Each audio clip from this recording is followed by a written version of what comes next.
You don't want to get out on the road. Okay, I'm going to call the Board of Education meeting to order. And is there a motion to take a recess so that we can have the public hearing on the budget? So moved. Tim, is there a second? Second, Meg. Meg? Seattle.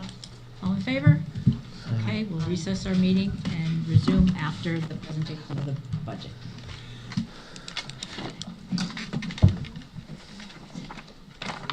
Thank you, Sharon. All right, the time is 7 o'clock, so we will get started with this public hearing.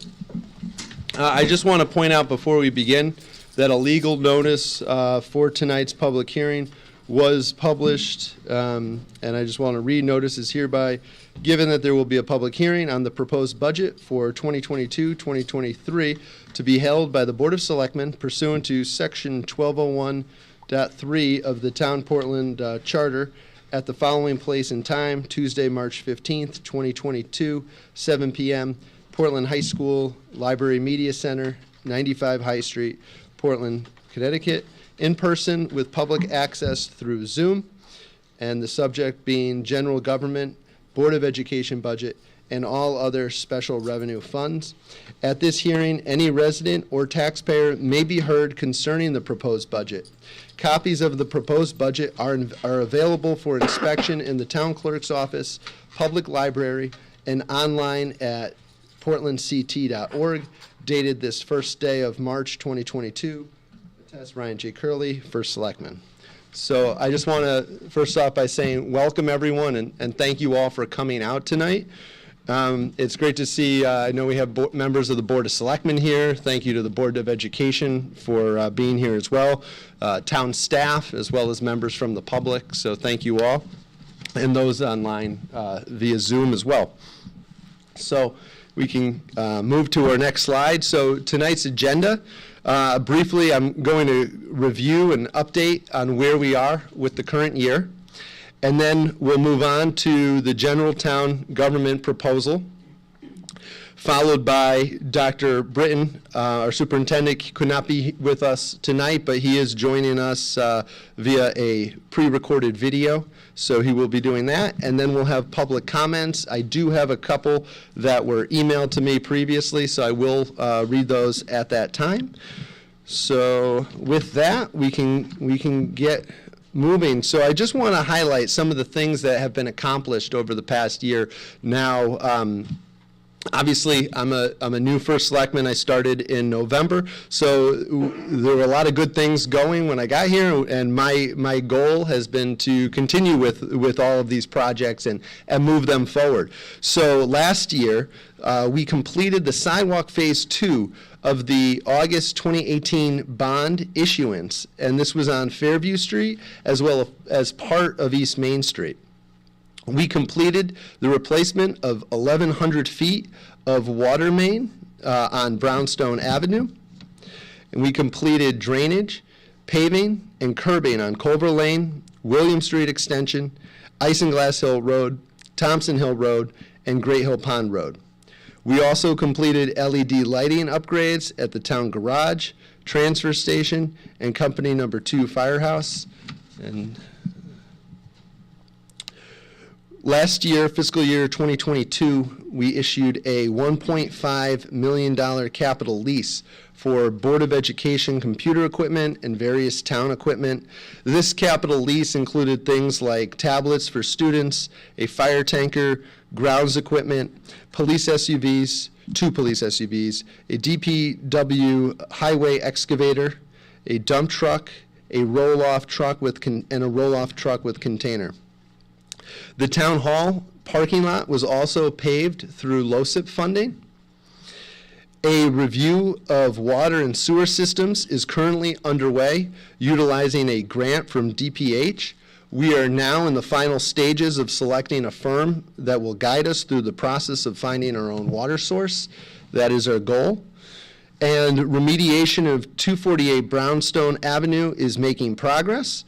Last year, we received, in fiscal year 2022, we received a $375,000 topper grant, in addition to the $750,000 grant that we received from DECD. This will allow for the remediation of 248 Brownstone Avenue, which is scheduled to get underway shortly. So that will be happening very, very soon.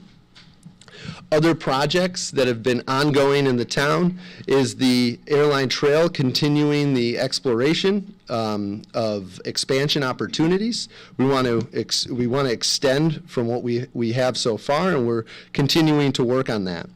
We also have been actively working towards a canoe and kayak launch for quite some time, and I'm pleased to say a potential site has been determined. I just received an email late yesterday evening with an easement agreement with Tilcon that hopefully will bear fruit, and we will be able to access the river, because as everyone knows, we have so much water frontage. It would be great if our residents could use it.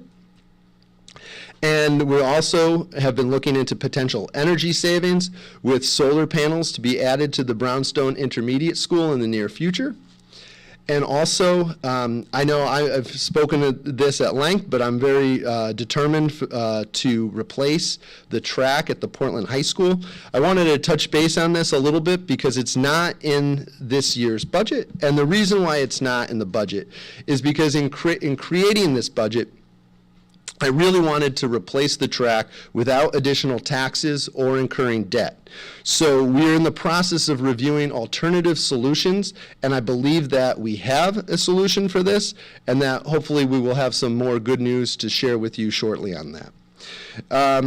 In addition to that, we are working towards the completion of the CT connectivity sidewalk project along the Route 66 corridor. This sidewalk project will include sidewalks on Riverside Street, Airline Avenue, Freestone Avenue, High Street, through Marlborough Street. And so we're looking forward to getting that underway. So with that, we'll move on to the fiscal year 2022 to 2023 proposed budget. And so I just want to take a moment to just reiterate the process for the budget adoption. So the budget includes the proposed budget that comes from the First Selectman's office, which we are going over now. And we're in the process of reviewing the proposal. The next step will be the Selectman's workshop, with the first workshop scheduled for tomorrow evening. And then after the workshops, the budget goes to the general public. The public will comment at a town meeting on May 2nd, and then vote at referendum on May 9th. So, the combined proposed total expenses for this fiscal year, 2023, is $37,172,809. This is a 2.82% increase over fiscal year 22. The general government budget is a budget of $14,379,900, which is an increase of 2.94% over fiscal year 22. The Board of Ed budget is $22,792,909, which is a 2.75% increase over fiscal year 22. So the general government budget includes, and like I said, is a 2.94 increase. This includes debt services, capital improvements, and all other general government except for the Board of Education.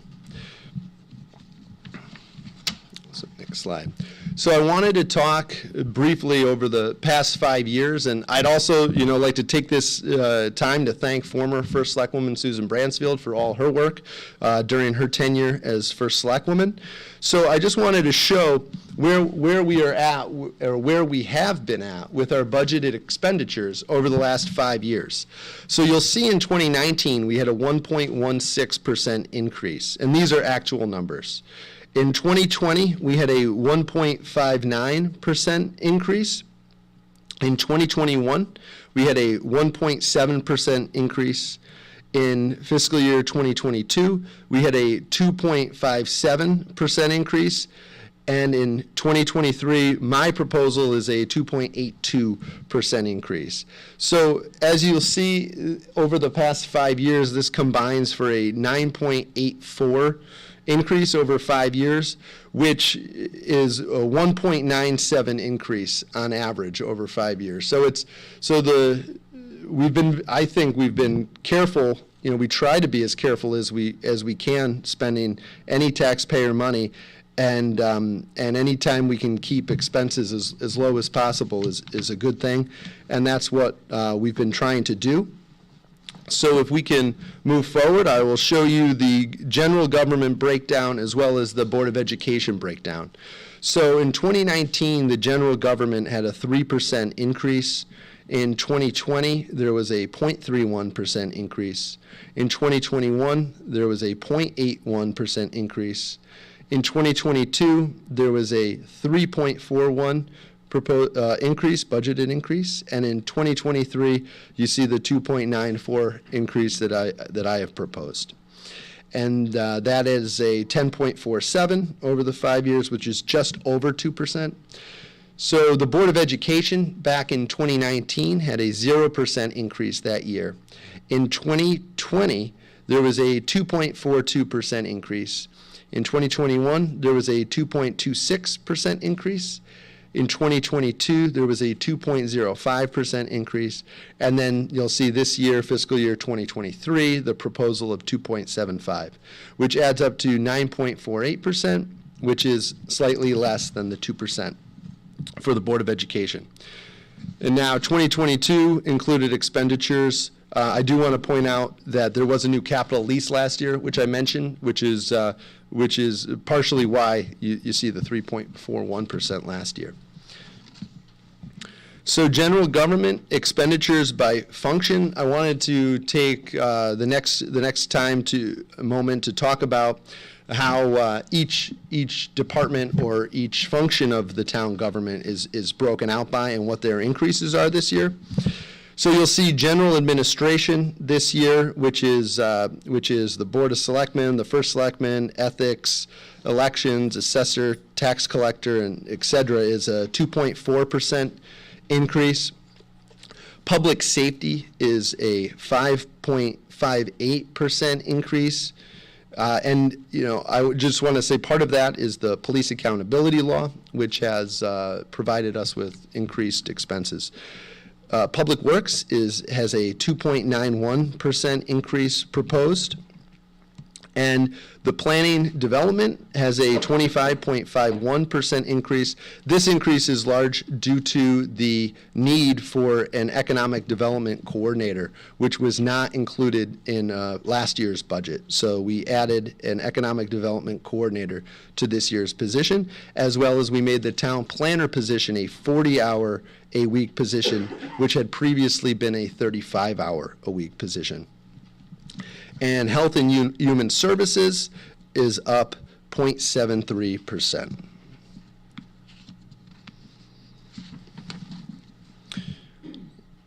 For the Portland Library, there is a proposed 4.07% increase.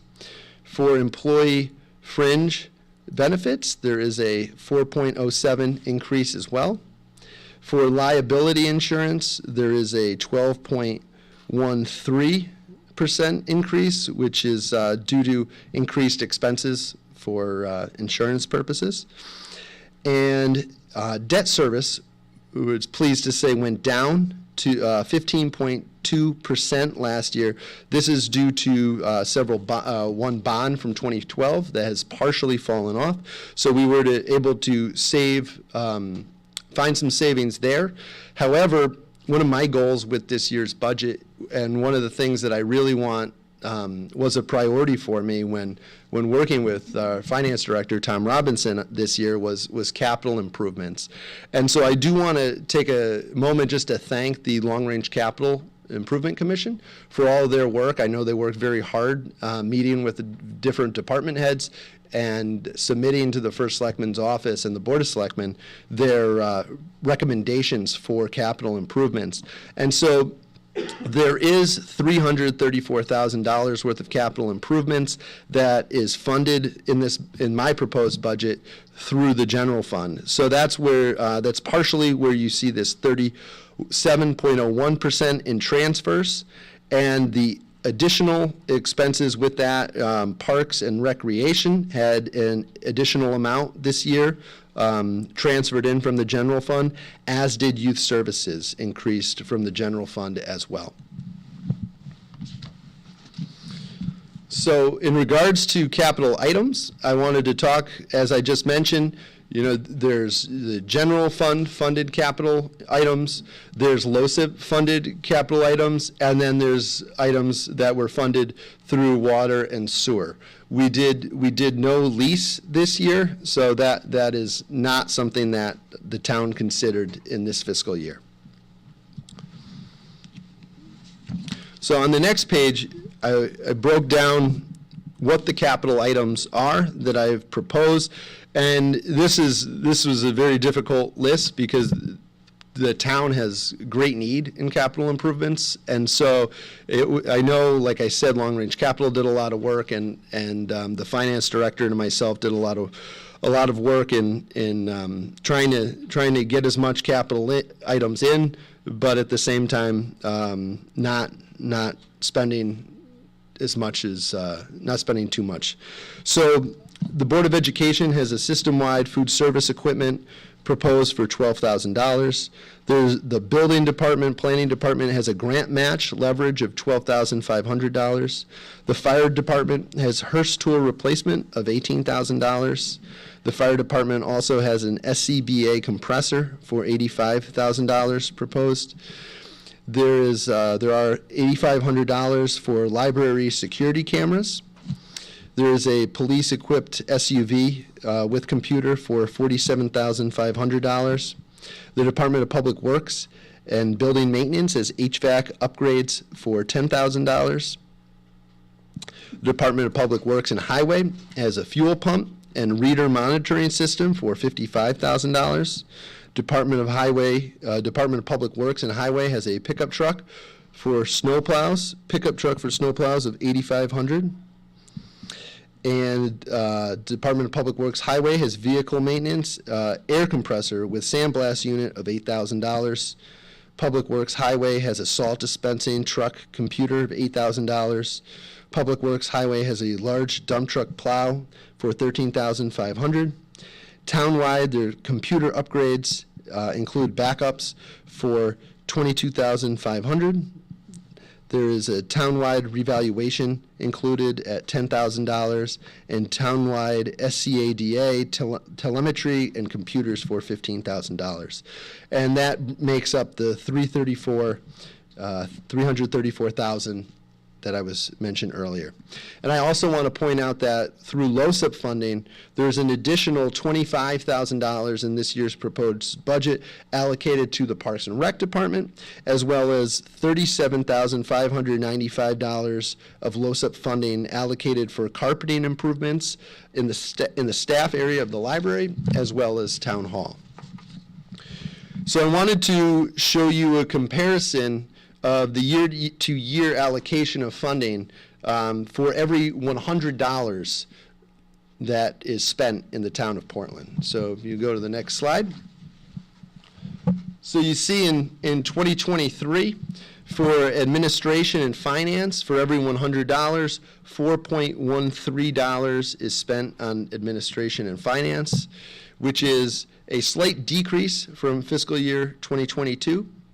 For every $100, $6.25 is spent on public safety, which is in a slight increase from fiscal year 2022, but it is lower than fiscal year 2021. The Public Works Department remained flat at $6.50. The Planning Department has gone to 56 cents per $100, up from 46 cents per $100. In Health and Human Services, this went down slightly to 0.97 from 0.99.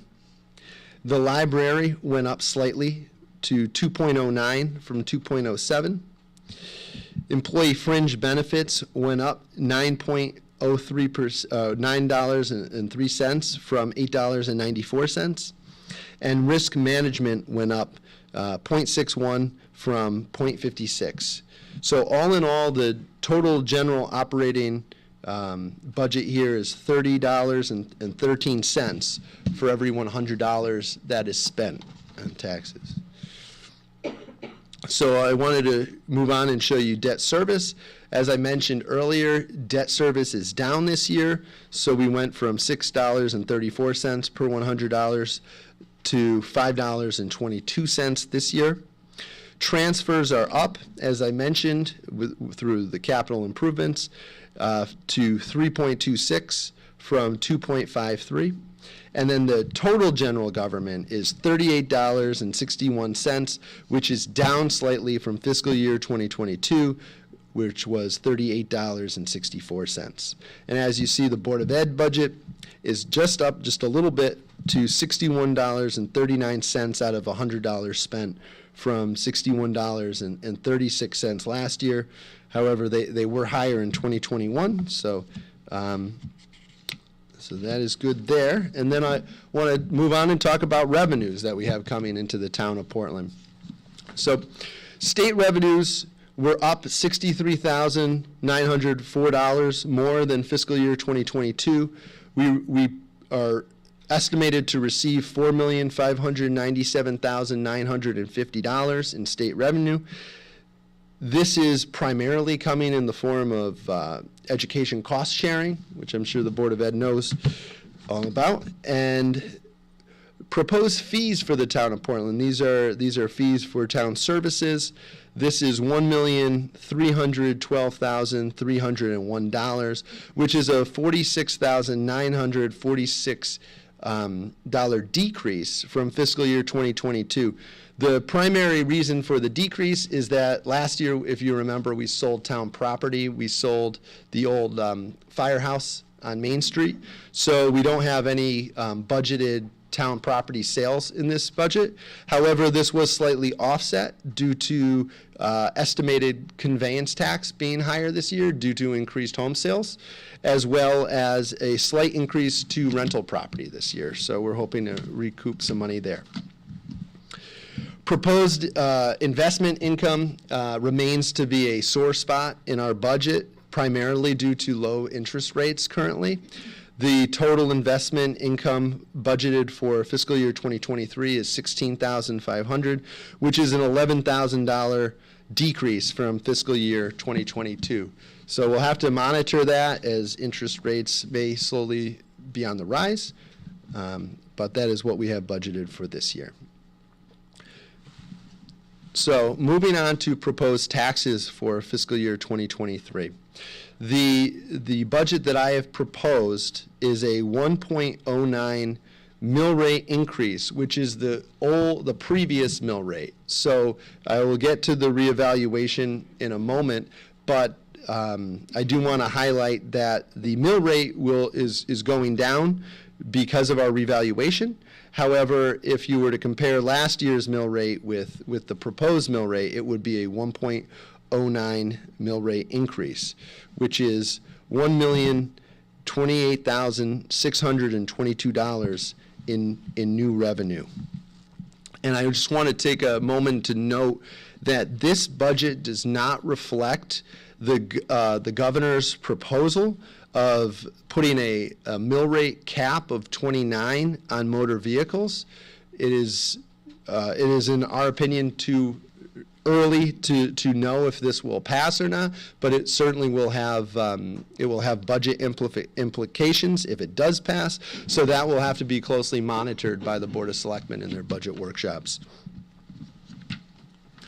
So moving on, I want to talk about our revaluation. First, I'd like to thank our town assessor, Rich Lasky, for his work in going through and in this new grand list and preparing this for us, which saw Portland's grand list grow by $96,167,625, or 11.3%.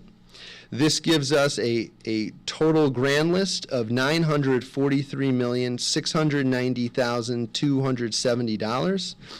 So as I mentioned before, using this new grand list, the fiscal year 2022 mill rate would have been 31.45 using this new grand list. And the proposed fiscal year 2023 mill rate that I am proposing in this First Selectman's proposed budget is 32.54, and this amounts to a 2.47%, decrease in mill rate due to the revaluation.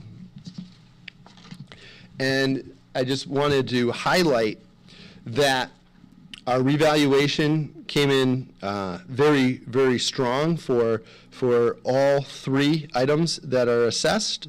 Real property is up from $714,960,479 to $788,065,060. Personal property went from $49,429,466 to $51,106,820. Motor vehicles went from $83,132,700 to $104,518,390. And the total net assessment went from $847,522,645 to that $943,690,270. So I would like to speak briefly about the water and sewer budget, and I would like to also mention that during the public comment, we will entertain any comments on the water and sewer budget as well as any part of the budget. So moving on, I just wanted the water budget for fiscal year 2023. The proposed budget is $1,733,711, which is a $56,514 increase over fiscal year 2022, or 3.37%. For sewer, the proposed budget is $1,217,891, which is a $35,820 increase, or 3.03%. And that is that. I also want to highlight where we are with the use of our American Rescue Plan Act money, or ARPA. So we received our first installment in fiscal year 2022 of $1,371,287.04. And so last year, the fiscal 22 budget had $184,000 of American Rescue money budgeted for police body cameras, as well as there was $34,000, is it right there? $37,000 for Parks and Recreation in fiscal year 2022. The Board of Selectmen recently allocated, well, several months ago, allocated $1.1 million for critical water and sewer related improvements. And so approximately $1.4 million is remaining. But we haven't received that. That is scheduled to be paid in late fiscal year 2022. But I just want to highlight that this budget does not reflect the use of additional American Rescue funds. So the next steps with the budget are the first budget workshop will be tomorrow evening, and this will be in the Buck Foreman room.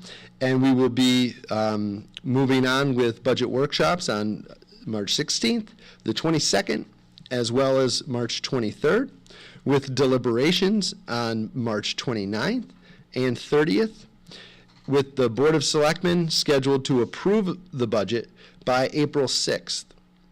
There will be, as I mentioned earlier, a town meeting, which will be held on May 2nd, where any town resident or property owner can voice their concerns or comments about the budget. And then all property owners and voters are able to vote in a referendum on Monday, May 9th.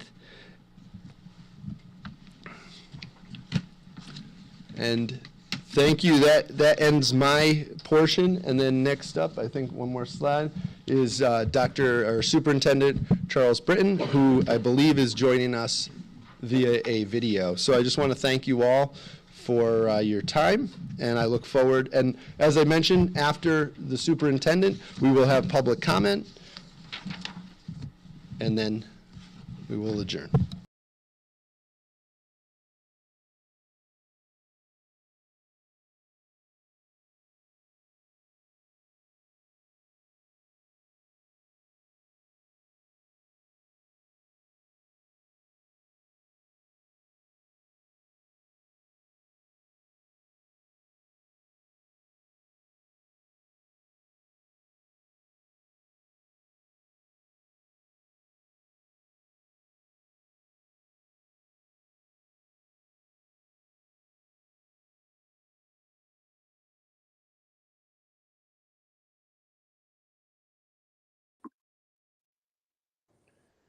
Good evening, everyone. Thank you for being here tonight, and thank you for letting me present in this format. I would be there with you in person tonight, but unfortunately, if you're watching this, it means I'm home recovering from a surgery that I had today. I tried to reschedule the surgery, but the next date available was May, and I needed to get this taken care of this month. So my name is Charles Britton. I'm the superintendent for the Portland Public Schools, and I'm excited tonight to be able to review with you our funding requests for next year. So let's jump right into it. Let me share my screen with everyone.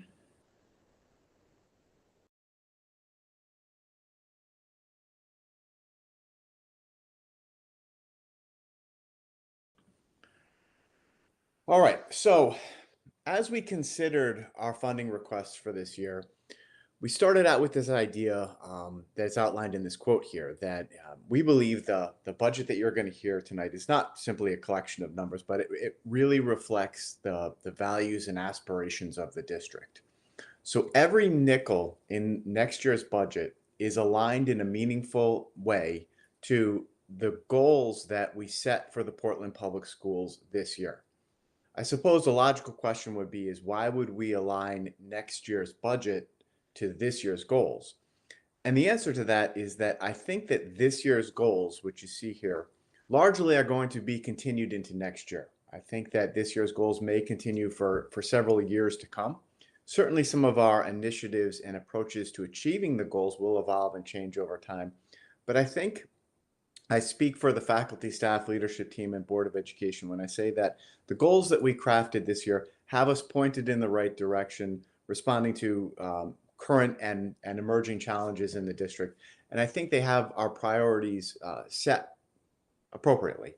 So certainly tonight, as I have the opportunity to present the fiscal requests to you, it also gives me the opportunity to review the goals in the district. And if people have any questions either about how the money funds these goals or the goals themselves, of course, I would be happy to address those questions. So our first goal this year was to maximize faculty, staff, and student health and safety. Primarily, this goal was established as a reflection of the very difficult circumstances we were working under as it pertains to the COVID epidemic and our challenges with respect to keeping our students, faculty, and staff healthy. But also, school safety continues to be one of our primary focuses. We need to make sure that students are arriving and supported every day throughout the course of the day and into extracurricular, co-curricular, and athletic activities in a safe and healthy environment. To that end, next year's budget fully funds all of the positions that are directly related to promoting a safe and healthy environment, specifically our custodians who keep our buildings clean and virus and germ free, our nurses who have been truly heroic throughout this pandemic, our IT staff who protects us from online viruses, malware, and other cyber threats, and of course our security guard at the high school who keeps our students safe and our high school and middle school students safe. We're also going to make sure that all of those individuals are supplied with the training, equipment, resources that they need to do their jobs well. And again, I can't thank all of them enough for the remarkable work that they've done throughout the pandemic and their ongoing commitment to keeping our students safe and healthy while in school. So in addition to those positions, we have included a new administrative level position. This is an assistant principal position for grades 7 through 12. This assistant principal will also have responsibility for athletics and student activities. We know that athletics mean a lot to our students, but it's also a time during which there is the potential for injury, right? Athletics is a wonderful thing, but is also fraught with certain dangers. So what we need is an administrator with responsibility for making sure our students are safe both during the school day and that they're provided a safe and well-organized environment during extracurricular, co-curricular, and athletic events, practices, games, competitions after school. So our second goal this year is as we first focus on the health and safety of our students, we also have to continue to prioritize the social and emotional well-being of our students, faculty, and staff. This has been a very rough year for our students. Our students have been through a lot, and as we recover from the pandemic, many of our students are in need of social and emotional support. Next year's budget provides the funding for all of our current clinicians. So our clinicians include our counselors, our school psychologists, our social workers, our board certified behavior analysts, our special education teachers. All of those positions are fully funded in the budget. In addition, our support service programs, our ABA lab, our RISE program, our Bridges, our Harbor program are all supported in the budget. We make sure that all of the individuals in those programs have access to the resources, materials, supplies, training that they need to continue to do the outstanding job that they do. And it also moves us forward with our investigation of research-based embedded social and emotional learning programming. We're exploring programming like Second Step and use of screeners to help make sure we can identify students and otherwise provide developmentally appropriate support to help them be successful in the classroom. The budget also maintains 6 additional paraprofessional positions that we added to the budget this year. Those individuals work one-on-one with some of our neediest identified students. So I'm very excited, and it's important that we keep them supported. So as we move from our primary focus being on health and safety in the district to a secondary focus on the social and emotional well-being of our students, faculty, and staff, we then get to the business of teaching and learning, right? So of course, we are a learning institution, and we want to make sure that all of our practices, our instruction, our curriculum, our assessments are all aligned and evolving with the needs of our students and appropriately calibrated to make sure that we're meeting students where they are and moving them forward with appropriate and calibrated growth metrics. So to that end, most importantly, I think a headline here of this budget presentation is that next year's budget fully funds all of our current certified teaching positions. This guarantees reasonable class sizes across the district. We know from the research that class size directly relates to social, emotional, and academic supports that we can provide our students. So it's important in these times to make sure that our teachers are all in the classroom with reasonable class sizes. In addition to that, the budget makes sure that teachers have accesses to the instructional resources, supplies, and materials that they need to be successful and meet our students' learning and growth needs. Next, we all know that this the focus on equity is something that we are all committed to. We are working hard to, as our generation of educators, to bend the arc of history towards justice. I think we all recognize that equity is a calling. It is something that we need to engage in and promote to make sure that all of our students, whether it's our English language learning students, our students on anywhere on the spectrum of economic need, our students are all provided a safe, caring, and supportive environment. To that end, our next year's budget provides the resources and support for our equity coordinators and for the work that we're doing, as we are all committed to being a learning organization and making sure that equity and civil discourse is fostered in all of our schools, in all of our classrooms, with the goal of creating a safe, nurturing, and welcoming environment for all students, regardless of how they arrive at our doors. Finally, this year, we are taking a deep dive into the condition of our facilities. So we know 2 years ago we commissioned a study, and that study reported to us that we can expect that over the next 10 years, our buildings need somewhere between $25 and $30 million worth of work. And I say somewhere between because we know that 2 years ago prices were lower than they are now, and we can anticipate that in the future the prices are going to go up. So I would guess that it's closer to $30 million over the next 10 years of work that needs to be done. Particularly, we know that Valley View Elementary School, Gildersleeve Elementary School, and Brownstone Intermediate School are older buildings, and they need considerable amount of work with things like roofs and air handling units and windows and parking lots and boilers. All of these things are aging and need to be repaired or replaced over the coming years. Before we set forth with simply prioritizing the capital improvements that we need at each of our schools, we formed a committee up this year and we asked some important questions. We're asking ourselves, what will the Portland Public Schools look like over the next 5 to 10 years? Will we continue to need 5 buildings? Or would it be more cost effective and potentially create an even better educational learning environment if we potentially reduced from 5 to 4 or 4 to 3 buildings? That work is still ongoing. I expect that later this spring we'll be able to start to share some ideas with the community and solicit input. We have no definitive plans yet, but that's what our committee is working on, to essentially design a 5 to 10-year modernization plan for the district. So this is a very exciting conversation that I'm looking forward to having with the community later this spring.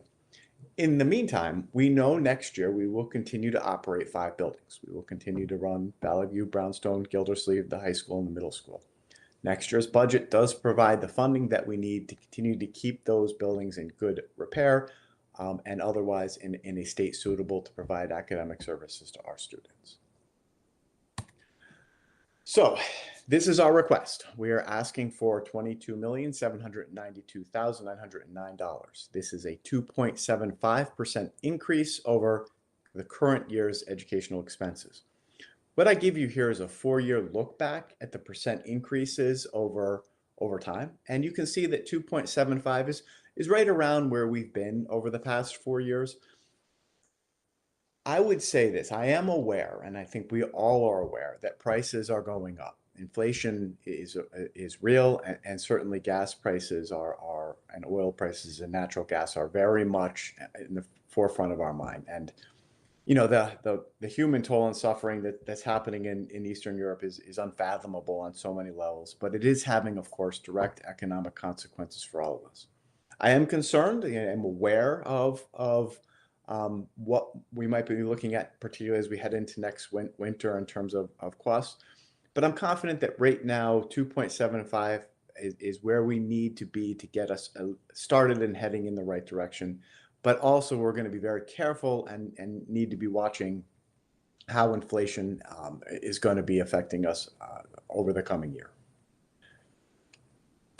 So, as everybody knows, and I just want to quickly review these because it's important for everybody to know, we draw our funding sources for public education from 3 levels. We derive financial support from the federal government, we derive financial support from state government, and the rest, once you subtract state and federal support and grants, we derive the majority of our financial support from the local educational agency, the town of Portland, and that often shows up in the mill rate and property tax dollars that folks pay to generously fund our schools.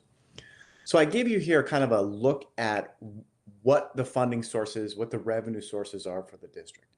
The first one there, the Education Cost Sharing Grant, that's the large grant that we received from the state of Connecticut to support our educational resources. It's up about $50,000 from this year.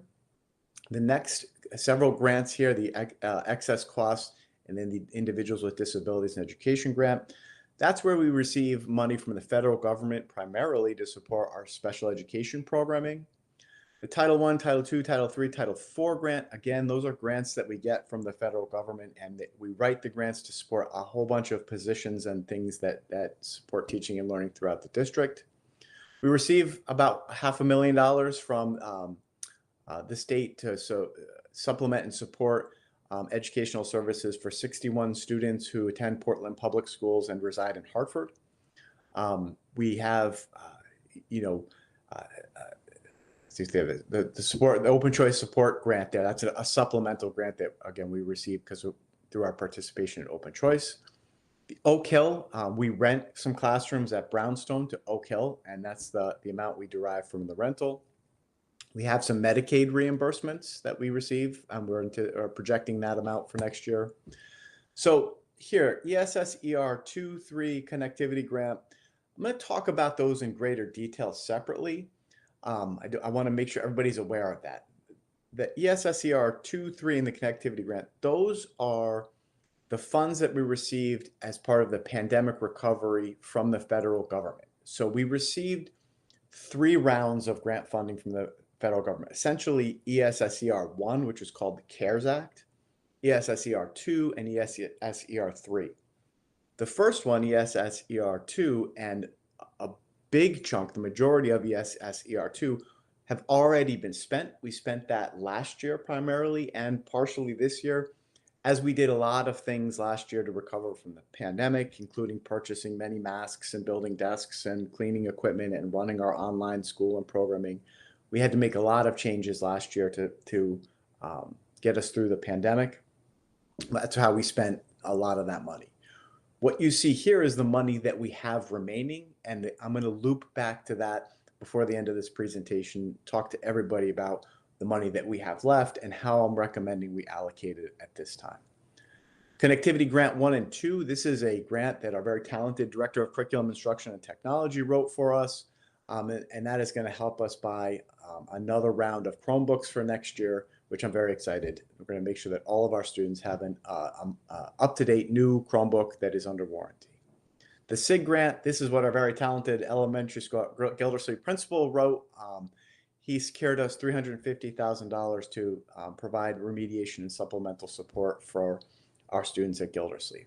ARP IDEA, that's federal supplemental money that we received to support our special education programming. So if anybody would like any additional details on any of these grants, I would be more than happy to provide the specifics.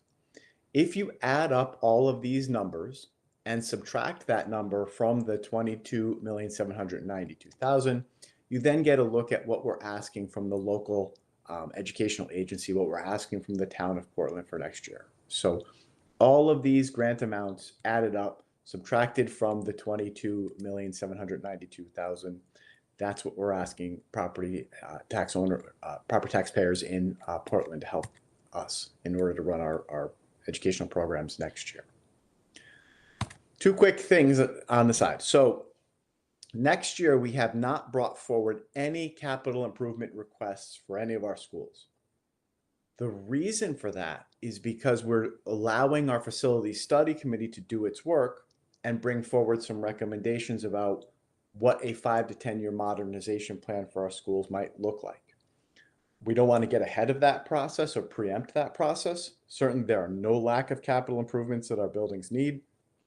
But before we go investing any significant sums of money into any of our buildings, we need to ask ourselves first if those buildings will continue to operate in their current formation over the coming years. So no capital improvement requests have gone out this year, except for the track at Portland Secondary School. The track is deteriorated to a point where it is beyond regular maintenance and repair and needs to be fully replaced. I'm working closely with our Board of Education, Board of Selectmen, and Ryan and our state legislators to hopefully figure out a way that we can get going on this project. More to come on that. Finally, ESSER 2 and ESSER 3, this is the federal money that we received in the coronavirus relief. So we are spending quite a bit of that money this year and have plans to spend quite a bit of that money next year. So we are using that money to fund a social worker at Portland Middle School and 2 paraprofessionals. The social worker is there to support the social and emotional well-being of our students in grades 7 and 8. And we have 2 paraprofessionals who are providing some one-on-one academic support for our students. In addition, we are planning summer literacy enrichment programs for this summer, next summer, and the summer after. So we're going to use this funding for this summer and 2 summers after to provide remediation, intervention, and literacy support for identified students in the district. Very excited about that and very grateful to have access to this funding to be able to accomplish that. That leaves us $312,934. As a reminder, ESSER 2 and 3 are 3-year grants, which means we can spend it this year, next year, or the year after. So we have 3 years to spend this money. My recommendation right now is for this $312,000 is to keep it in the bank. Let's not commit to spending it in any ways right now, right? We can spend it next year or we can spend it the year after. The reason I'm recommending holding back on spending it is primarily while we hope and pray that we're out of a pandemic, we don't know if we're truly out of it just yet. Things look really good right now. Really good right now. We need to hope it stays that way. However, we just need at least another 3, 4, 5 months here to make sure that we've truly turned a corner and are free from any spending that might be necessary if, God forbid, the pandemic or an additional variant or something terrible happened and we were back in the thick of it. If, which we all hope, we're actually out of the pandemic and that money is available to us, my recommendation is that we should then look to use that money to supplement the many capital improvement projects that we have in the district to support our school modernization plan, because we know we have, again, $30 million worth of projects. 312,000 is a drop in the bucket of that, but certainly can get us started on some of those projects. It also needs to be there to help us as we continue to learn about what our students need as we recover from the pandemic. So my recommendation to the community is not to spend that money, but to use it either later in next year or the year after as we finally come out of this pandemic. So that's all I have for you. I am happy to answer questions if I'm there tonight or on the Zoom meet or available. I will do that. Otherwise, I know our business manager will be there. Our Board of Education members will be there and they can answer questions. If they can't, here is my email address. I'm happy to talk to anybody at any time to answer questions they have with respect to the budget. I thank you very much for your time and I wish you all a wonderful evening.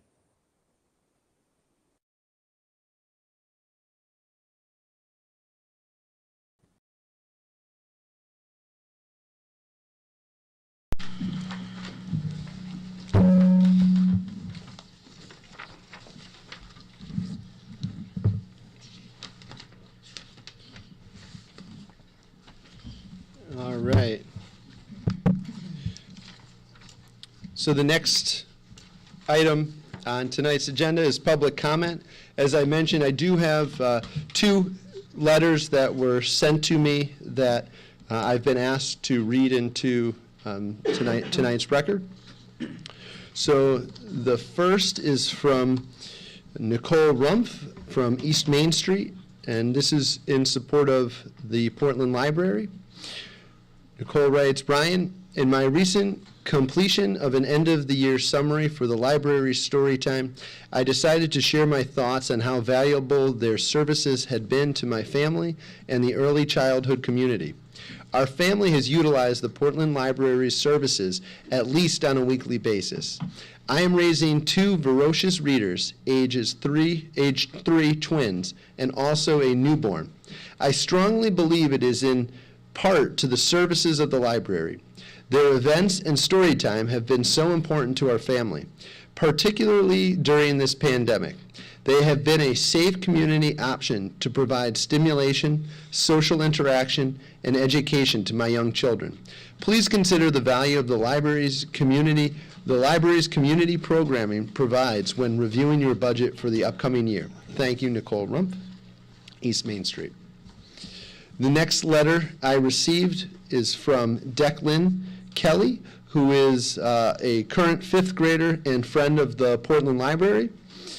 Declan writes, Dear Mr. Curley, as I turn my head towards the imposing danger of the library budget being lowered by large amounts, all I can think is, This isn't fair. And in fact, it isn't. The library has done so many things for the citizens of our town and given many opportunities for us to learn, read, and have fun. In my opinion, they're all the same thing. And although the staff at the library takes great pleasure in helping the many children and adults that walk through the doors, they are limited by their budget. They can't simply make new and wanted books appear on the shelves. It all comes out of the budget, which is currently under the threat of being lowered.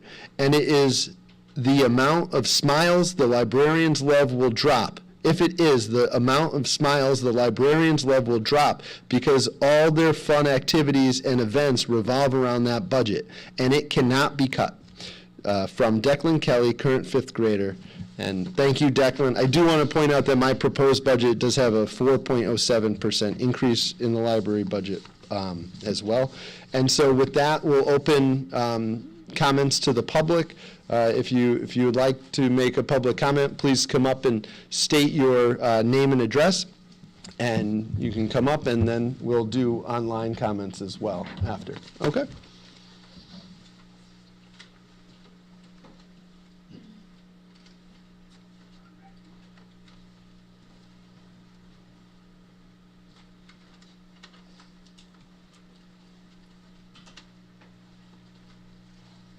Hi, my name is Jim Soder. I live on Riverside Street. And is the town in the process of hiring another police officer? That was not funded in this year's budget, no. No. So there's not going to be a new police officer? Then I don't have to go into my second question. Thank you. Any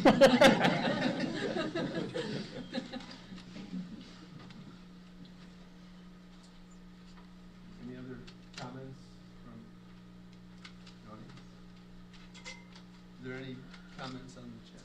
None online.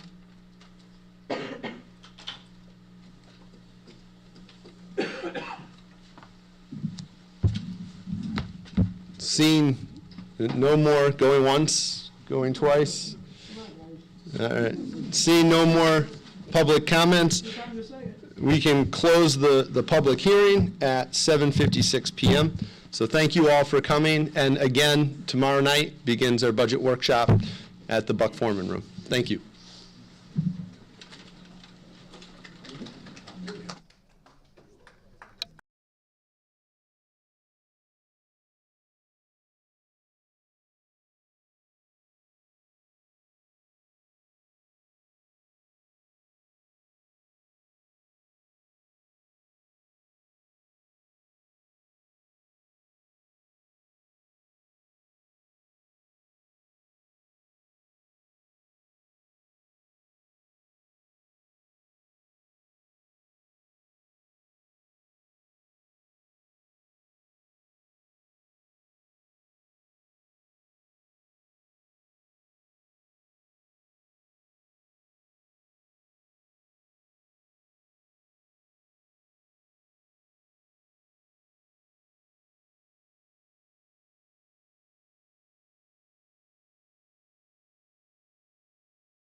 You're welcome to Yeah, stay. Mike.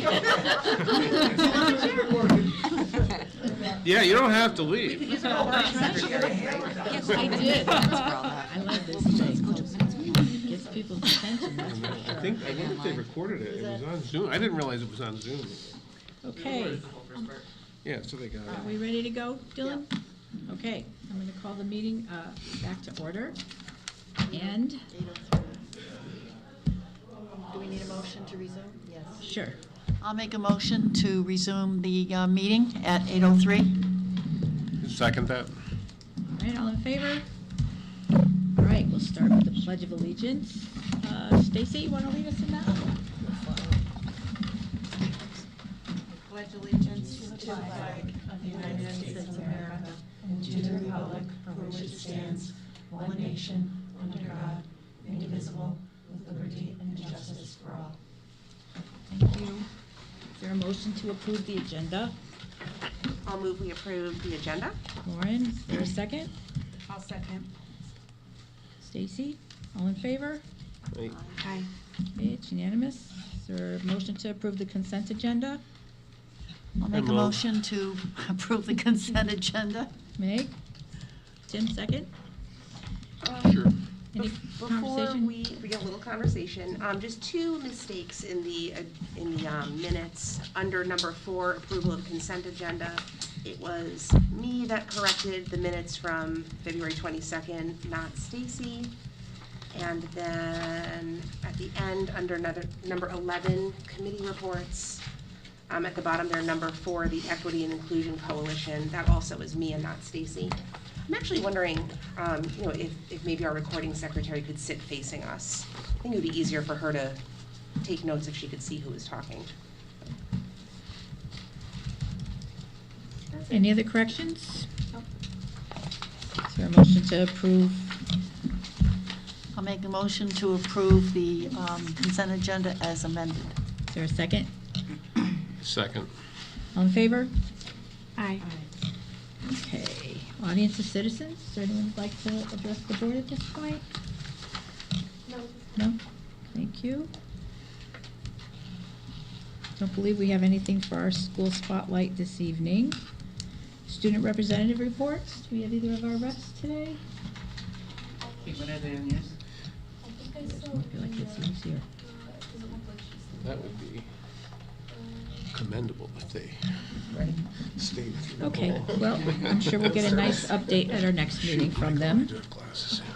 We are on the school zone today, is that correct? I would just like to report that the basketball team lost by 2 points last night. Just that hit the rim, and that was, yeah, Heartbreaker. heartbreaker. Yeah.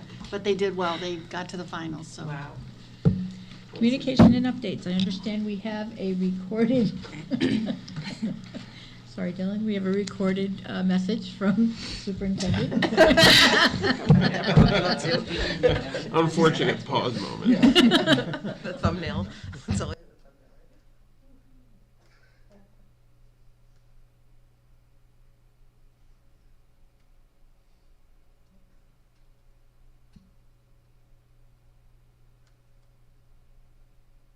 All right.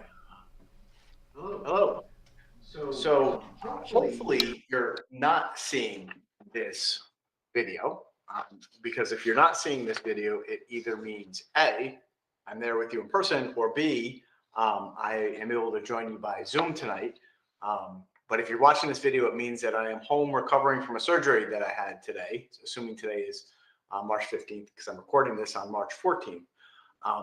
And I apologize for not being with you tonight. So I tried to reschedule this surgery. The only other date that they had for me was in May, and it's a 6 to 8 recovery time in terms of our time I'm going to be in a cast on my hand. And to be completely honest with you, I did not want to be in a cast heading into the summer because, I want to be swimming and doing things in the summer that otherwise a cast in my hand would prevent me from doing. So I needed to get this surgery out of the way. So hopefully I can recover in time for some swims with the kids and going to the beach and all those fun things, and otherwise not have a cast on my hand.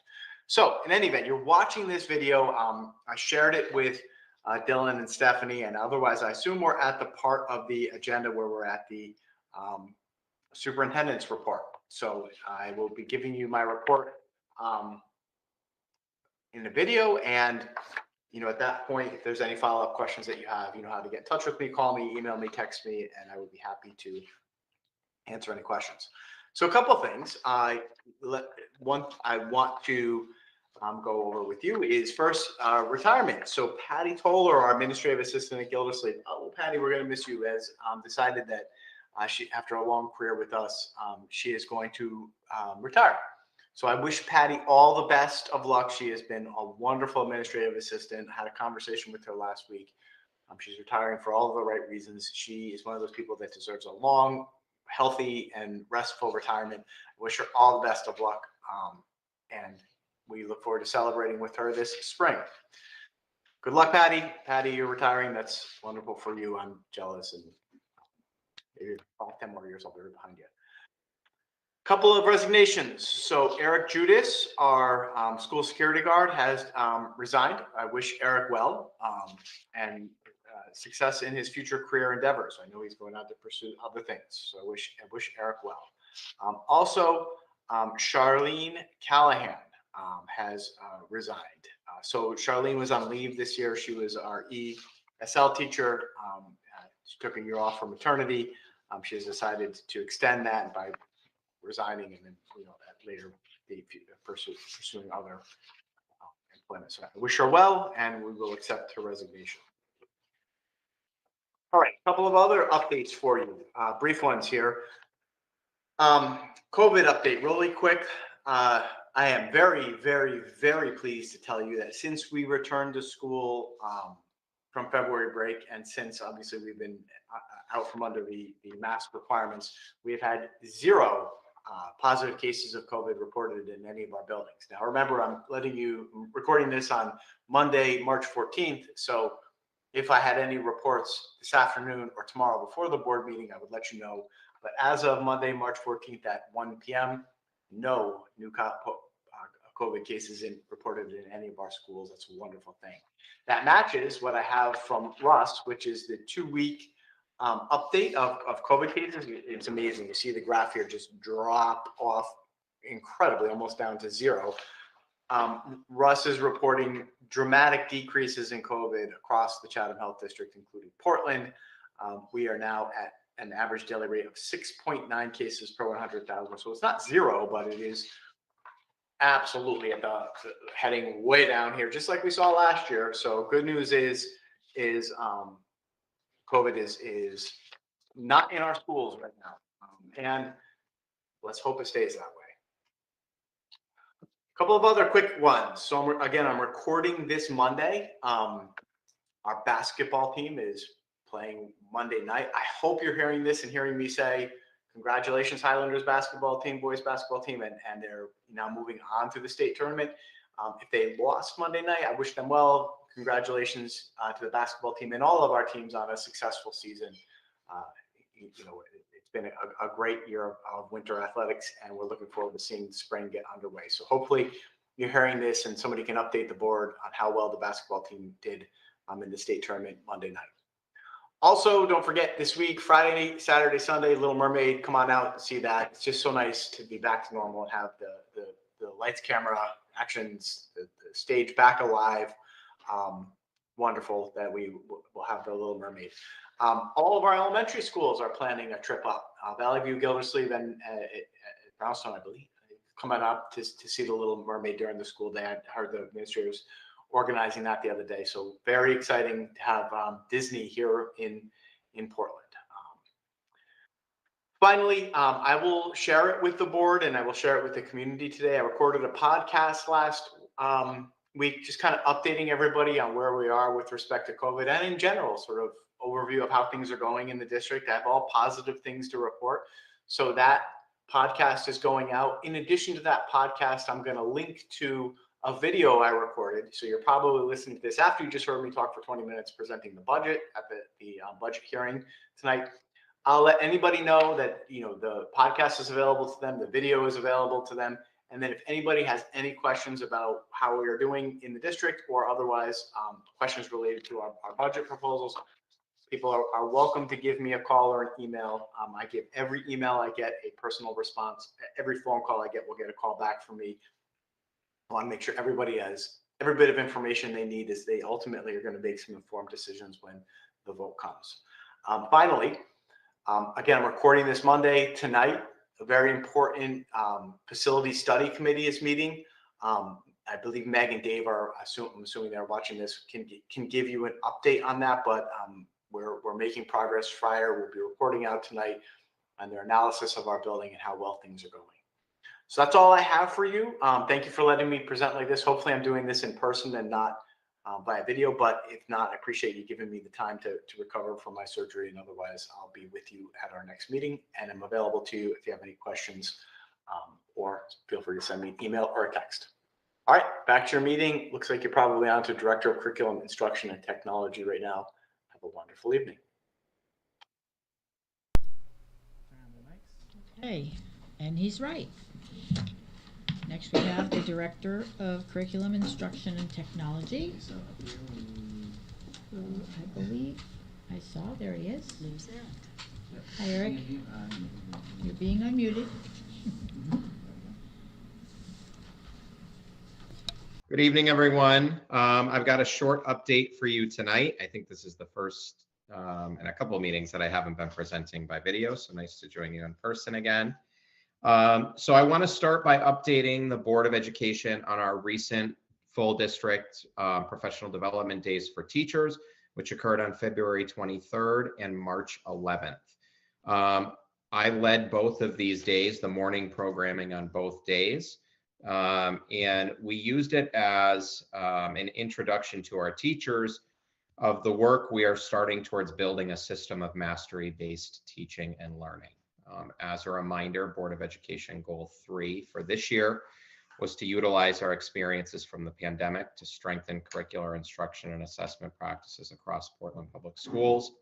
And nested under that Board of Ed goal was our initiative to begin transitioning towards a system of mastery-based learning rooted in learning targets and proficiency scales, which I'll get to in a moment. A mastery-based learning system, in short, is focused on a few things: assessing students on skills, with content knowledge being a vehicle for skill acquisition and development, and reporting out students' progress on academic skills in relation to expectations. And you'll often hear language in a mastery-based learning system like proficient or exemplary, or in relation to high expectations for learning, approaching those expectations, meeting those expectations, or exceeding those expectations. Mastery-based learning systems often manifest in new reporting systems and a shift away from traditional grading practices and report cards. And the work of building mastery-based learning systems, which often again manifest ultimately in different reporting systems, helps to solve issues of conflating academic progress with behavioral considerations. So in a mastery-based learning system, one of the goals is to make sure that when we're reporting out academic grades, we're not combining a student's academic performance and demonstrated ability with his or her behavioral dispositions and habits, and that you create separate spaces within your reporting systems to report out on those two very distinct considerations of school. When I say that mastery-based learning systems manifest in a new report card, it's really the last part of the puzzle. And that's the way that we're approaching it at Portland Public Schools. So you can find any number of districts that have attempted to do this work in reverse, in which they've changed a report card ahead of building the culture and the systems to justify that reporting system. And effectively what ends up happening is districts and schools adopt a new grading system that the public doesn't understand, and they clamor to go back to the former system of A's, B's, C's, and D's, even though the research suggests that it's not the best, or proves that it's not the best way to grade students. And most parents would admit that letter grades don't really give a clear depiction of what their children can and cannot do. So we're taking the reverse, or the logical track in Portland, and that we have a 3-phase plan for building this mastery-based learning system, and it will be the work of many years. So we began that work these last 2 PD days in phase 1, which is to build a better curriculum. So right now we have a curriculum that's developed around standards. Our teachers would almost unanimously admit, and did in the morning of our first PD day, that they have a hard time covering all the standards. And that even when we attempted prioritization of standards within our curriculum, it's still too much to get through in an academic year. So our first intent is to reprioritize standards and also to create a more immediate system for students and families and teachers than standards. Our work will always be aligned to and based on standards, but we want a language that's more transparent and readily understood by all members of our community than the language of standards currently affords.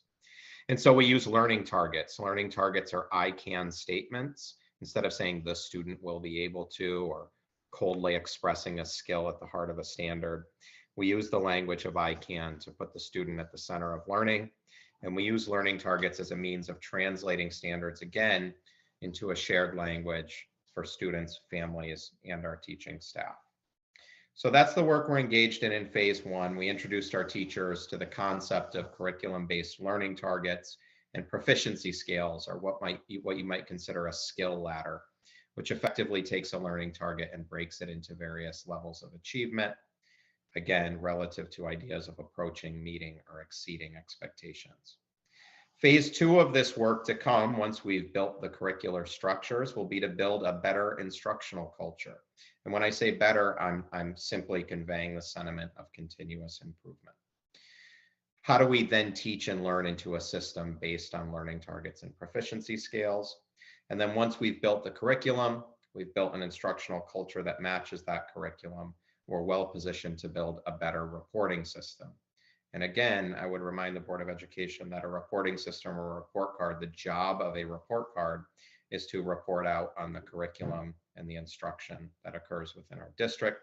So we'll be better served to start by revamping our curriculum and revamping our instructional culture ahead of revamping and redesigning our reporting system.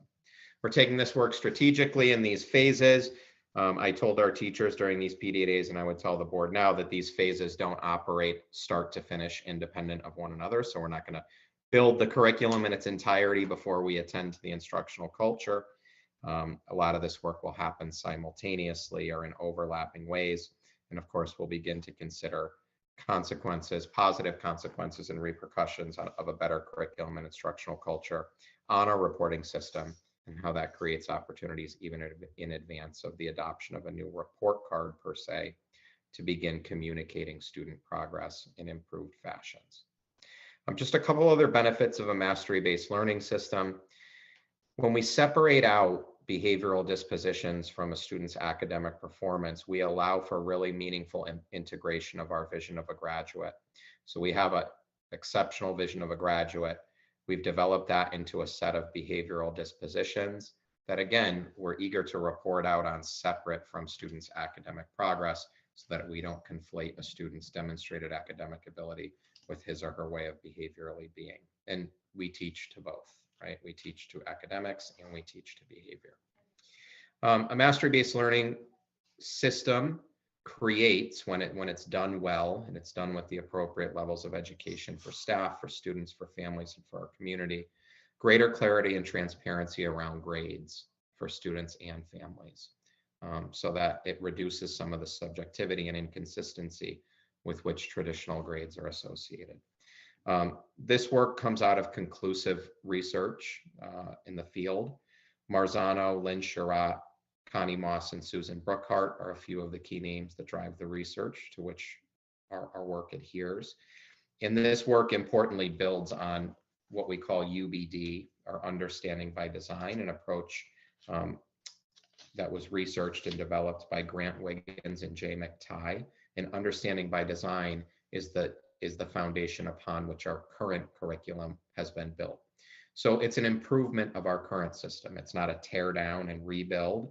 It's an opportunity for us to move our instructional culture as rooted on our curriculum from good to great. And our teachers, attack this work with real verve, exceptional diligence, exceptional effort around within its initial stages, which is very, very difficult work.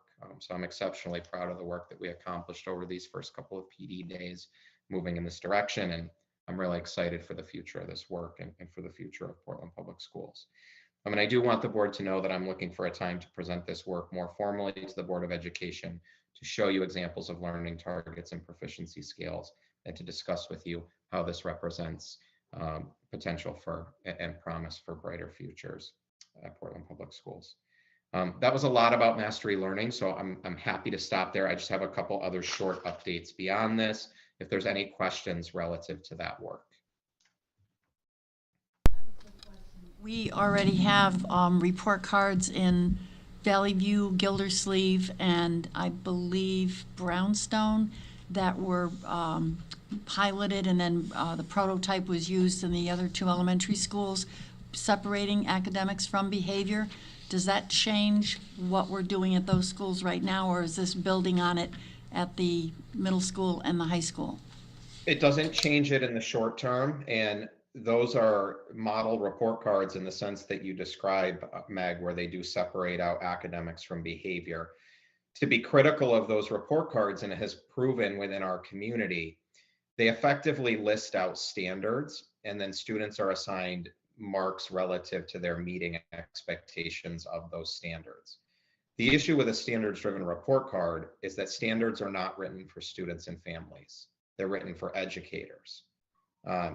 Educators themselves, myself included, take on extensive work unpacking and working with those standards to understand their true intent. Our families and students do not. So in a standards-based report card, we effectively have a reporting system that's based on language meant for teachers. And I think we would all acknowledge that a report card within itself is not meant for teachers. It's meant for students and families. And so we need a report card that's more easily understood by our students and families. And I think many of our teachers would also suggest that the current iteration of our standards-based report cards are very difficult to work with from the standpoint of noting student progress. I understood that. Yeah. So, whoops, sorry. No, I understood that, and yeah, standards are sometimes they're not even written for teachers. They're very confusing, which leads me to the other thing. When you start using I can statements, is that also using a mindset change? You know, that students, you know, I can do this as opposed to I can't do it or I won't do it. Is that also a mindset application? Changing their mindset? Absolutely. You'll see in many mastery-based learning systems that you may see instances of not yet there or I can't yet, right? So when we teach students a growth mindset, we don't say you won't be able to or you're not able to, we say you can't yet. So high expectations for student learning is absolutely rooted in that language of I can. And those statements reflect universal expectations for all learners that given the right teaching, the right supports, the right resources, they in fact can achieve the highest expectations. It also promotes a culture of student ownership. So we want our students to see themselves situated at the center of their learning and to take ownership of their learning. And so when we ask them to consider what they're learning and we put themselves right in the mix through the use of the I, it's beyond semantics. It really promotes metacognition and reflection on the student's part. And you know, I'm a firm believer in the idea that if you can't say it, you don't know it. So we want our students to be able to know and say what they're learning as a form of ownership of that learning. I do, and I have one more question. It recently came to my attention that schools by the end of June, I believe, have to have a plan for students to take AP classes, notwithstanding their behavioral concerns. Is that going to change the way we allow students at the high school, or are we in the process of making that change in the curriculum so that a student who would not necessarily be able to take AP classes will be able to take it? There will be some consideration for them? Yeah, so Principal Lawson and the high school staff have done a tremendous job taking down prerequisite barriers for students to take advanced classes, including AP and ECE classes. Those considerations are usually except under dire circumstances where a student is disruptive in a learning environment and cannot be effectively counseled or supported away from that behavior. Behavioral considerations are rarely a prohibition for students taking advanced classes. I'm not aware of that being a condition. If it is happening, I think Principal Lawson would certainly do everything she could in her power to ensure that it stops happening. But I'm not aware of that as an entrance, good behavior being an entrance requirement to AP classes. Conversely, what you see in a lot of traditional grading practices where we mix up behavior and academics is students who do struggle to behave, which may be for any number of reasons, including engagement. A student who's placed in a class that's not appropriately challenging him or themselves may be more likely to misbehave or to disconnect from learning. In traditional grading systems, a lot of times you see behavior or consistently good behavior being a qualifying factor for placement into advanced classes, at least subjectively in the minds of staff. And it's very difficult to distinguish ability from behavior in a system that jams them all together. So I'm not throwing our teachers under the bus here. It's just one of those common problems that when you don't separate it, you can't see each of those considerations in their own light. A student's true academic ability, what he or she can or cannot yet do or is capable of, as being separate from the way that a student conducts him or her their self. And it's not to minimize conduct or the importance of conduct. It's just to say, again, they're two separate considerations. And student conduct is, absolutely a byproduct of engagement and motivation with learning. Any other questions? No? Eric, were there other things you wanted to update us on? Okay, a couple other quick updates. We're prepping for state standardized spring assessment season. PSAT and SAT testing is occurring at Portland High School on March 23rd. Our 9th, 10th, and 11th graders will sit for those tests. The seniors make use of the time to knock off a number of things related to end of year procedures and upcoming graduations, and as they prepare for the end of their senior year. Our freshmen and sophomores take the PSAT, and our juniors, of course, sit for the school day SAT, which is the state standardized assessment for high school. Smarter, Balanced, and in next generation's science standard testing is slated to begin around the beginning of May in grades 3 through 8, and then the MGSS test is also taken in grade 11, standardized science test. I'd like to talk briefly to the board about 3 new courses we're offering students in our program of studies at the high school next year. We'll be offering a half-credit journalism elective. That's a college prep offering that will be taught by Mr. Robert Jones, an ELA teacher at the high school. Prior to becoming an English teacher as a second career, Mr. Jones was a journalist. He worked for the Middletown Press. He worked for the Yukon Daily Campus Paper, and he specialized in sports journalism. Go Huskies. I think he covered the Huskies. I'm pretty sure he's a fan. And he's excited to offer that elective to students where they'll learn the ins and outs of journalistic writing for both newspapers and online publications. They'll learn about layout and design, photography, copy editing, and probably the most exciting benefit of this course being offered comes through the connections that Mr. Jones maintains with the Middletown Press. So for the first time in 20 years, minimally, that was Mrs. McCormick, another ELA teacher at the high school, longtime ELA teacher's estimate. Portland High School will be developing a student-run newspaper out of this journalism class.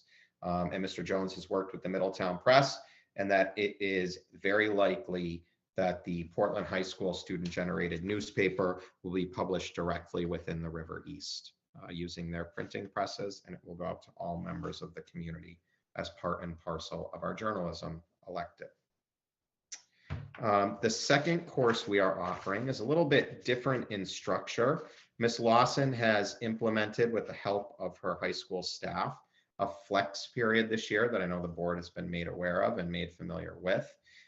We'll be offering what we're calling Writing Lab during flex. And so the way that this will work is for 4 out of the 6 flex day rotation schedule. Juniors and seniors who are strong in the area of writing can sign up and be trained to become writing tutors who staff the Writing Lab under the direction of Mrs. Smith, one of our ELA teachers. This is a model that she brought to Portland that she was familiar with from a previous district, I believe, in which she did her student teaching. Those student writing tutors under her direction effectively staff the lab, and students from all other courses and classes in the building access the lab on their own volition or at teacher direction to receive assistance and support with various writing assignments. So again, the students that sign up to staff the lab are trained on how to be effective writing tutors, and then they spend their time providing those tutoring services to other students. It doesn't meet during normal class times, but the 4 of 6 day rotation fulfills credit hours worthy of 1 credit. So it's a full year elective. It will run as a 1 credit honors elective, and it's open to any student with strong writing skills that's willing to be trained as a tutor and to assist their peers. And so we're really proud of that program, given its kind of community inclusive, community service nature. And we're excited to see our students jump at that opportunity. And although I said 4 of every 6 days, it'll be staffed throughout 6 days. It's just different students will be staffing 4 of the 6 days of their individual rotation. The final course I'd like to talk about tonight is the Black and Latino Studies course. So this will be offered at Portland High School for the first time next year. It's a full year, 1 credit honors elective. This is the course that was developed out of Connecticut Public Act number 19-12 that required every public high school in the state of Connecticut beginning in 2022-23 to offer students a full year elective course on Black and Latino studies.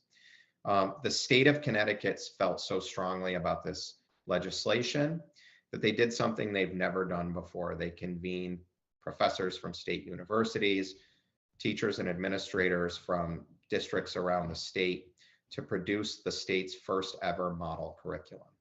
So this course comes with a fully developed state curriculum that is shared by all districts across Connecticut. It is being offered in every high school statewide next year, including for the first time at Portland High School. The course effectively runs as 2 separate semesters as it's been structured within the state developed curriculum, and we will be following that curriculum. The first half of the year focuses on the Black American experience and the history of Black Americans, including contributions of Black Americans to our shared history, the experiences and perspectives of Black Americans across time, the history of slavery and civil rights, and how those factors have come to influence Black struggles and successes, but we will also be exploring Black struggles and successes apart from issues of slavery and civil rights. We'll look at the ongoing struggle of Black Americans for justice and equality, and that semester follows a chronological history of the Black American experience. The second semester focuses on Latino studies. It's a thematic curriculum for the second semester. So rather than following things chronologically over time, it presents thematic units. The first unit is who are we?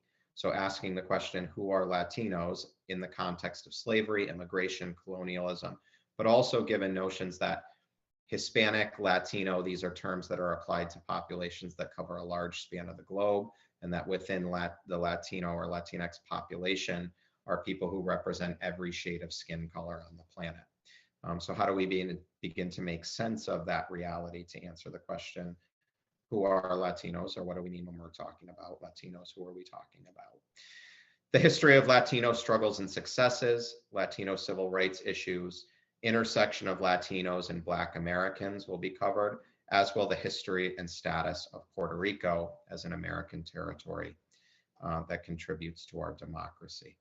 The full name of the course, I had kind of put it in shorter terms here, is, let me catch up in my paper here, is Black and African American and Latino / Puerto Rican Studies. So that gives you a little bit fuller scope of the course itself. It's open to any junior and senior. We are offering honors credit as we're allowed to do by the state of Connecticut. We feel that the curriculum warrants that classification, and we see it as an opportunity to both entice students who may be looking for honors weighting within their junior and senior electives to take this course, as well as to give students who may have not previously taken an honors course an opportunity to receive honors credit for what we consider a worthwhile endeavor and a worthwhile addition to our program of studies. I've been drumming this up as I have our other new courses within ELA classes at Portland High School this week. In all of these classes, we're looking for pioneering students to help us launch these worthy offerings, and we're excited to run them. Any questions about our new course offerings at Portland High School? Any questions? I was wondering about the writing lab, if it is available for 7th and 8th graders also, or if it's just for high school? It very much could be. I think we need to see what kind of staffing levels we get and the capacity of our tutors. We may start, my guess would be we would start slow over time, and then expand it if it made sense to do so. And there is aligned possibilities within the schedule to 7th and 8th graders.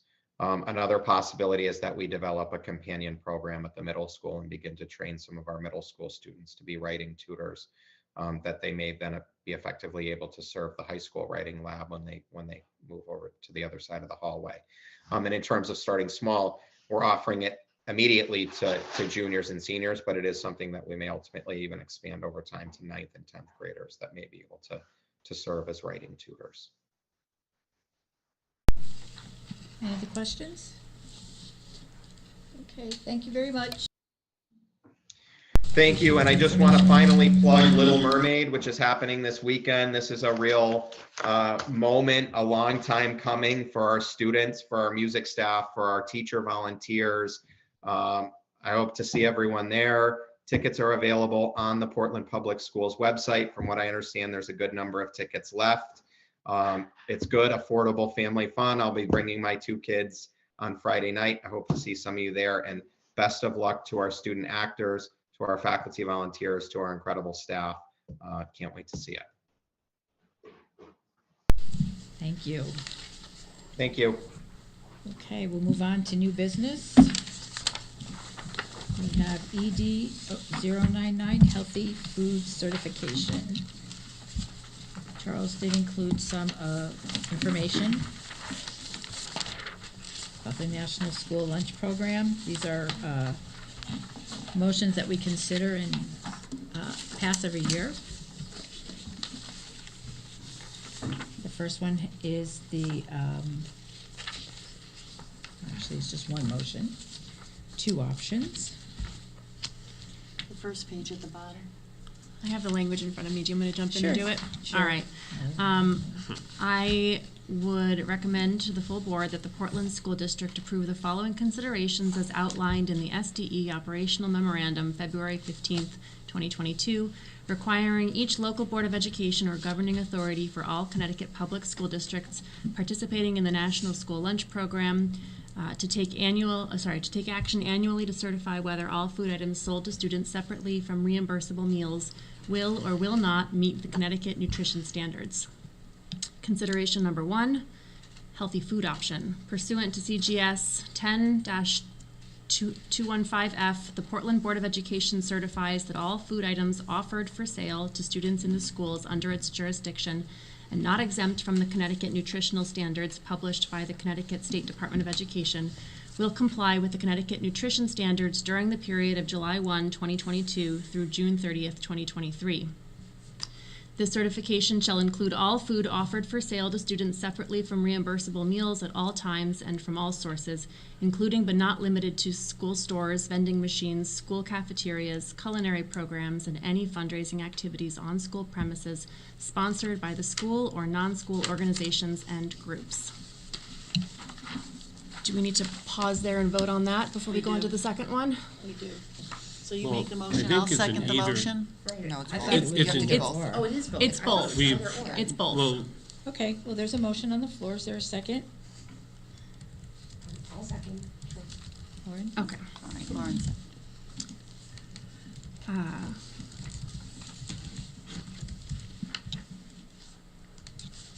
Do you want to vote on that one before we go on to the next one? No, I think we have to do each one separate. I do Yeah. think they're mutually exclusive. I don't Because you can't vote for one and, because one it precludes anything other than, No, they're One is during the both. school day, It's, the other is not. the first one we have to approve, and correct me if I'm wrong, Sharon, but the first one we have to approve, and the second one is the exemption where we had the option to either do the food exemption, the beverage exemption, the combined food and beverage exemption, or none of them. And historically, we have approved the combined food and beverage exemptions. That's correct. But we have Is that to your approve the first opinion? one. Did I get that right, Stephanie? Yes. But I believe they have to be two separate votes. They have to be two So, separate votes. I guess that motion was for the first consideration, Sharon. All right, All right, so So? then let's vote. Lauren seconded it. Is there any other questions, comments, considerations? All in favor? Aye. Aye. Unanimous? Do you want me to keep going? Sure. All right.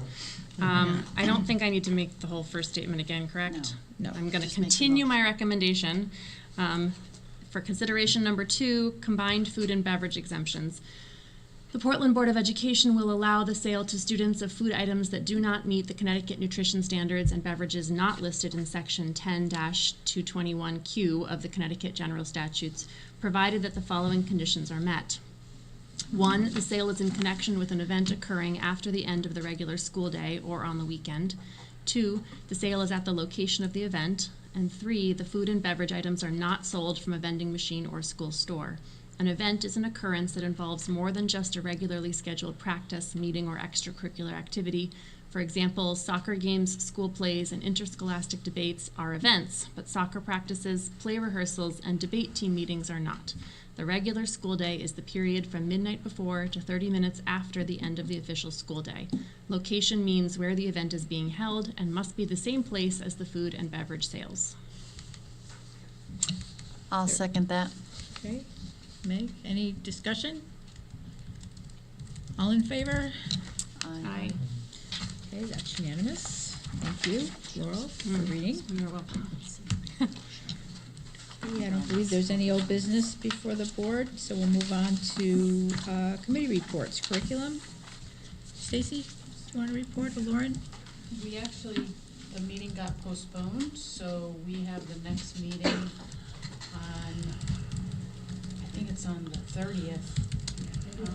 I cannot attend that, or the 31st, it got moved to a Thursday. I'm so wondering if I we should can get never- together. I feel like we all should be there. We'll discuss it more, Yeah. but there's nothing to report So to the there's full nothing to board at this report, point. correct. Okay, policy. The meeting was postponed because we had a half-day and there were some complications with some of us not being available. So the Okay. next meeting is in April. Personnel? Do you want to go? No, go right ahead. All right. We concluded negotiations with the custodians, and we anticipate that coming to the board at our next meeting. We are hopefully wrapping up negotiations with the administrative assistants, and we'll hopefully see that at our next meeting as well. And we have begun negotiations with the nurses. Buildings and grounds? No meeting scheduled. We should have one. We need to remind Charles. Okay, correct liaison? Meeting is tomorrow, and nothing to report. Budget season, and we're going through a very large budget in small increments, so tomorrow will be the introduction of all the magnet school budgets. Selectmen? Nothing significant. Committee on Solidarity? I had missed the last meeting, but I did get it. I think we all got the email from them Yeah. about the survey results as it pertains to the school system. Yeah, I wasn't able to be at the meeting either. There was a snafu where they were having their meeting in person, but the agenda wasn't circulated, so I was on Zoom. It's all right. I did ask April how the meeting went. Like you mentioned, Tim, she sent out the survey results to individual town departments, so we have the results that were related to the Board of Ed comments that we can all take a look at. And April mentioned that they're working on planning their Solidarity Month activities in collaboration with Youth Services and the Portland Library, and that they are working on connecting with the Portland High School Chorus around something in their Solidarity Month. And Solidarity Month is? I think June. Originally, I'd heard June 15th. through July 15th, but that might have been shifted. It should be in, I believe it's happening I in think you're right, I June. think it bridges June and July. Yeah. Okay. Equity and Inclusion Coalition? We met last week. It will be our final online meeting, so April 7th, we're meeting in person for the first time. That's pretty exciting. We were talking a lot about how to reach out and get new membership, so that's kind of the first thing that we have on our docket.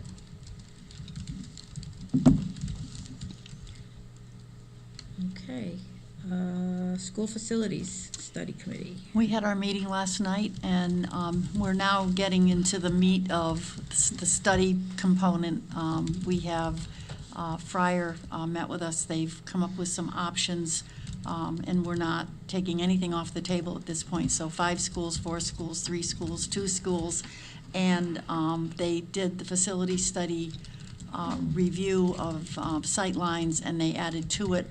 The next meeting will be costing out all of the options and conditions of the building. You know, the land that the building sit on will all be considered, and we're, you know, looking to come to a conclusion about what would be the best way to go with the biggest bang for our bucks, basically. There are four models of funding from the state. One is build new school, one is renovate to new with an addition, and one is refurbish. And the formula goes down if it's just fixing things and changing lights and doing that sort of thing. So as we look at the funding sources and we look at the town commitment and we look at the building conditions, we will probably come up with a couple of really good ideas. And then the next part of it would be to add in the educational components. What do we need in the schools to teach our students, and how do we do it in the best way possible? So this is very, very exciting. This doesn't mean a building, it doesn't mean we're not going to be looking at plans. All we're doing is looking at all the data and coming up with the best possible scenario. So stay tuned, it's really getting to be very exciting. How is the committee coming up with what educational considerations are being taken into account? That will include discussions with teachers, students, parents, stakeholders in the community. That component it has to do with class size, it has to do with all of the spaces that we will use. It's the philosophy of how we use our schools as community centers for park and rec activities, weekend activities, warming centers when there's a crisis or a disaster. So that component will be the last part that gets added in. But once we have a plan that we can bring to everybody, then we're going to be adding in all of the other, it's called the educational components, the curricular components. So After the plan is developed? I'm not quite sure I'm following. Well, because we want to be able to come up with a plan that is affordable, and that we get the most money that we can from the state. The state is only, the formula that they use is 50% or 51%, and then they tweak it, and depending on what you build, it could go down as low as 25%. If we refurbish, some things they wouldn't even reimburse us for. So we're looking for maximum reimbursement. Yep. And we're also looking for high quality education facilities that meet the curricular needs, the academic needs, and the community needs. Meg, do you anticipate that the committee is going to be bringing, one recommended scenario to the board, or are you going to be coming with multiple scenarios that, I'm curious, like how far through the process will you be when you bring that to the board? I think when we come to the board with our summary or report, I think there'll probably be 1 or 2 options, and I would hope that there wouldn't be a lot, because then you dilute the way Fryer outlined it, it's going to, yeah. the path we're going down is going to lead us to that one. It will lead to maybe one, two options maybe 2. that are going to be feasible, because if one option everybody loves is going to cost the town $30 million, and then but option over here is only going to cost us 15 Yeah. because of the reimbursement or whatever. Right. she was gonna lead us down that path. But one of the things I thought was interesting, it was really a great meeting last night, was the state also looks at square footage.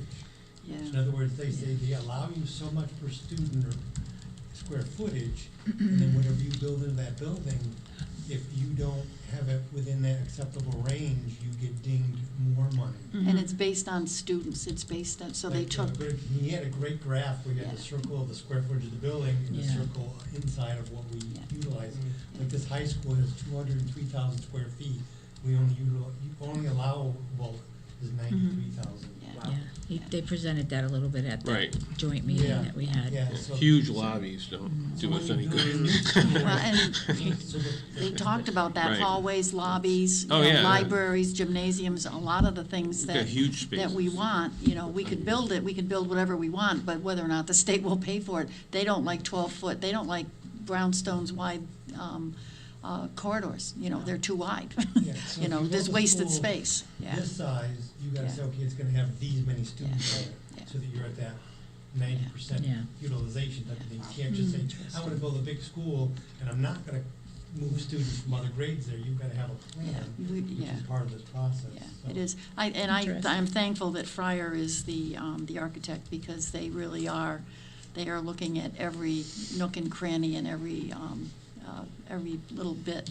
And they're gonna throw things out and ask us what we think, and based on what we know about the community, we can say yes or no, so, you know, but and really, the committee is a really good committee of people with a lot of varied skills and backgrounds. So, you know, we've got Scott Nickel, who's a superintendent and going through his own building project up in Ellington, and we've got building people, we've got Dave and I, who we're learning a lot as we go, but it's a fascinating process. And the And other Stephanie concerning is on it, Stephanie's there, and we have point you teachers, brought up we have last night was teachers, that so, Every year we wait, the state's telling them to add 10% yeah. Mm. because of costs and materials and labor and all that stuff. So kinda like the track where we started 3 years ago, Yeah, it was this right. amount, now every year it's gone. Right. You do the same thing with the school, it's gonna add about $3 million every year we wait. Yeah. Something. Yeah, no, I think you'll be nicely surprised when we come to final, with the final. Yeah. We have until the end of June to get your report, so exciting stuff. Okay, Stephanie, sorry, not Stephanie. Oh, Stacy. Stacy, I'm sorry. Youth We have our Services. next meeting on the 22nd, so. My apologies. I was That's looking okay. this way and talking to you. I'm sorry. No problem. Did you say the 22nd, Stacy? Yes. Thanks. Okay, audience of citizens. Okay. Board of Education brief member comments. Hint, hint. Why don't we start with you, Tim? I'm good. Thank you. Moving right along. Okay, Dave? Next week I'm traveling for work, so I know there's a budget meeting on the Yes. 22nd, I won't be there. Okay, No comments? Meg? I went to Cape on the Hill, which is their annual meeting with legislators. Man, oh man, for a short session, these people are really busy, and they're hot topics. There are mental health bills, there are early childhood bills, there are, Justice if anybody bills. wants a copy with the Cape comments from Patrice, I'm happy to send it. It's 11 pages. We've made testimony, and again, we're going to be meeting with people at the legislature, and if we need voices, I'll let people know, and you can also join in, send emails, letters, whatever. But they're just really busy, and they want to spend money, but they, you know, hopefully are spending it in a way that's meaningful and has long-term implications, not just another Band-Aid for mental health services. They are talking about daycare issues and preschool, early childhood education, so who knows what's going to come out of it. But they Okay. have until May to finish. Laurel? Yeah, I have something that I wanted to bring up. I think we were all informed several weeks ago that there was an incident at Portland High School with the use of a racial slur in the building, and I want to bring it up not in the context of details about what happened, but to ask about maybe at a future meeting, speaking to Charles about getting an update about what ongoing supports are being offered to students or how it's being addressed in the aftermath. I know that There were students who were impacted by this, and those students and their families in our community continues to feel the hurt of that incident. And I'd like to know not only how we're supporting those individual students, but what's happening kind of collectively at the school to address that incident, and kind of where the yeah, I'll leave it at that. And I guess in my mind, that sort of ties in with some of the feedback that we received from the Solidarity follow-up survey results. I don't know if you all have had a chance to take a peek at them yet, but I hope that we'll all read that closely. And I guess going through those comments, there was a lot that stood out to me about ongoing work that I know we are currently doing, and I'm wondering if there's some communication that needs to happen better, and getting word about what's happening with the Equity Coalition in our district, getting that word out to the district so that folks know what's going on. A few weeks ago, a couple meetings ago, I brought up the idea that we'd heard at a CABE workshop about having Board of Ed forums, community forums, and I guess I just wanted to bring that up again and suggest that if we want to consider that a good place to start, given the feedback that we got in the survey, a good place to start might be to have a public forum on school culture and invite families and community members to come speak to us and for us to listen to what some of the community concerns are about school culture. So I guess I just wanted to float that. I'll stop there. Okay, Can I make a comment now? I didn't have one before. a brief one, sure. I wasn't aware of any incident at the school. Was this something that was reported to board members? We got an No. email about it from Charles. It was in a Board of Ed update. Was it? I'll It have was to in a go back Friday and look. update. Yeah, Yep. I know the survey, there was a reference to it. It was I think a Friday update. Was it? A month or so ago. Yeah. Yeah. Okay, we have no executive session, so no executive session action. Is there a motion to adjourn? So moved. Is there a second? I'll second it. All in favor? Aye. We are adjourned.